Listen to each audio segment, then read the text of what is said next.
right. Hello, I'm here with Daniel. I'm Laura Jean. We're the Martineks, and we wanted to hop on here and just do a quick video. I married Daniel 4 or 5 years ago, and I never knew that I was going to get so educated on. Daniel is from Eastern Europe.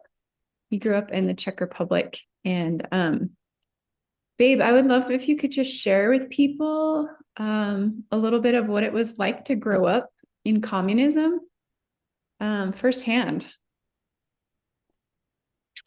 Okay, so it was actually Czechoslovakia when I was born, and the communism fell when I was 12. And um, so I actually happened to know nothing about communism at the time. Of course, they taught me something at school, but it was just theory, so I never connected the dots. And the reason I didn't know anything was that my parents were afraid to tell me what was actually going on. Because I like to argue with people when I have ideas, and I would probably cause trouble at school and to them as well. So when I was 12, communism fell, and my dad explained to me everything, and everything clicked in. So I didn't really feel it wasn't actually as bad as Russia or other countries. We had things to eat, but some things only on Christmas. Yeah. What were some of the experiences you remember as a young boy around, yeah, communism? Well, the when my dad explained these things to me, and we watched a lot of things going on. There were people in streets demonstrating. That was big to me.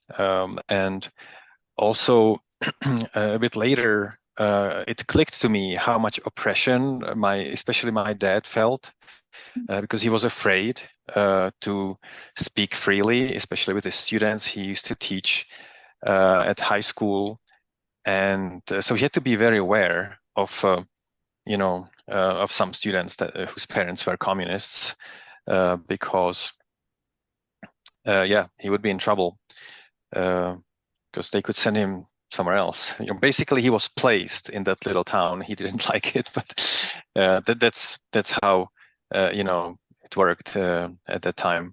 That as a teacher, he was placed where he was needed, and he had no choice. And they could have sent him to the other side of the country if he caused trouble. So Wow.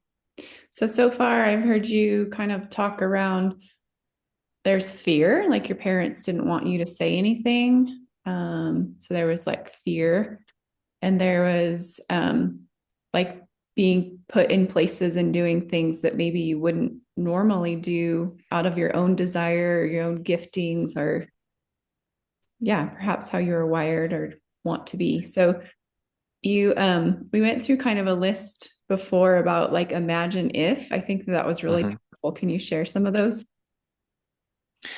Yes. So looking back, it's really a frightening thing. Like imagine that your relative owned a factory or a ranch, and because of that, the whole family, their kids cannot study colleges or universities, even if they love communism and are aligned with the party. There was their way to basically suppress anything that wasn't even potentially aligned. Uh, and imagine, like, you cannot travel. I didn't realize this, but we weren't allowed to travel unless the party approved it. So the only country I went to was actually Yugoslavia, which was also communist. And I know that my parents were able to go to East Germany when they were dating. Oh, actually, no, my dad went once to Kiev, which was in Ukraine. So yeah, if you are not liked, you can do nothing. Plus, if the party just really dislikes you or is afraid of you because of your opinions, they have the power to make sure you will never do the job that you studied for or you are actually really good at, and they can move you to a different part of the country. and you have to do that. And Wow. also, you can imagine, like, some people make more money, and you can, like, you may want to retire earlier. That's not possible in communism because work wasn't a right; it was actually compulsory to work. Wow. And you said, imagine if, I remember this one about people coming into your house, the authorities. Oh yeah, yeah. So the Secret Service or state security service wasn't as strong in Czechoslovakia as it was in Eastern Germany. It was called Stasi there, or the KGB in Russia. But it also happened in Czech Republic, or Czechoslovakia, but in limited amount. And so it was just completely normal for them to enter people's houses when they weren't there, place audiobugs, and then listen to everything anybody says in that house. Of course, it costs a lot of resources, but then basically that was how they made sure that the system kept going, that people who might cooperate with the West or get had some connections there, wouldn't make impact. Mhm. Yeah. Yeah. Wow. Thank you for sharing that. I really don't think that I can totally fathom all of what that was like growing up in the United States. But I know you and I have talked a lot about just some of the changes that we've even seen since we've been married. And kind of what would you share as just speaking points or I guess just things that you see from your perspective of changes that have happened, um, in the last 4 or 5 years, 4 years, I Mhm. guess, and then what kind of concerns you moving forward? Well, so I wasn't watching politics at all until I became a citizen, because before I couldn't vote, so I considered it a waste of time. I became a citizen a few years ago, uh, but during COVID, yeah, that a lot of those rules that actually weren't science-based at all, uh, in spite of many people believing that still, um, yeah, they kind of reminded me some of that nonsense. That I understood when I was 12, um, and the fear. Of course, news are never completely accurate, but it seems to me that like the press lost its ability to pursue truth. Yeah, quite a while ago, and it's been getting worse. Of course, there are some exceptions. Some social networks were started or changed their owners, and they are doing much better. Um, But there's this thing that like I think people don't realize here, and that's like once you have only one option for a party, like that's interesting actually. During communism, it was mandatory to go to elections, but there was only one choice party-wise because there were no other parties. So that's something that we already have in California now, right? Like not officially, but practically yes.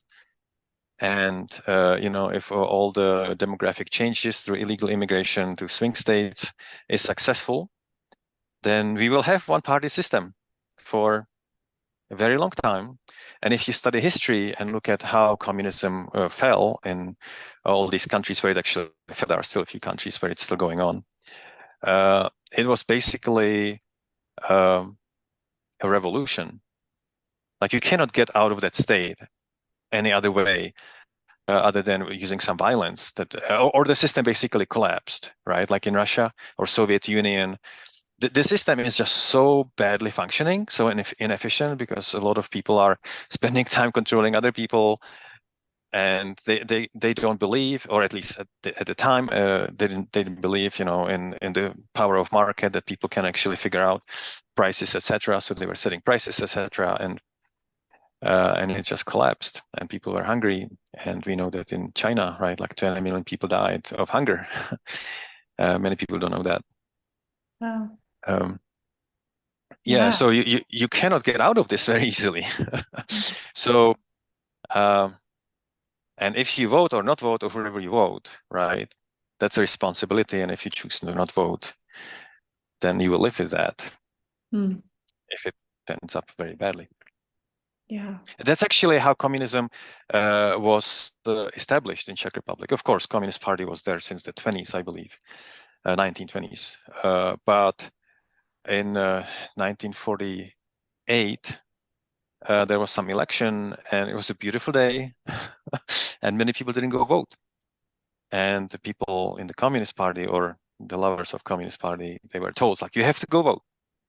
That's how that's how they actually democratically won and took power, but we couldn't get rid of them for 40 years. Wow, 40 years. Okay. Yeah, you bring up such a good point that it's not something that you easily get out of. So, well, I so appreciate your story, Daniel, your experience, and just your boldness to share today. And if anybody has questions, we would love to be a sounding board or someone that you can ask questions to. And we want to encourage you to vote and really think through who you're voting for.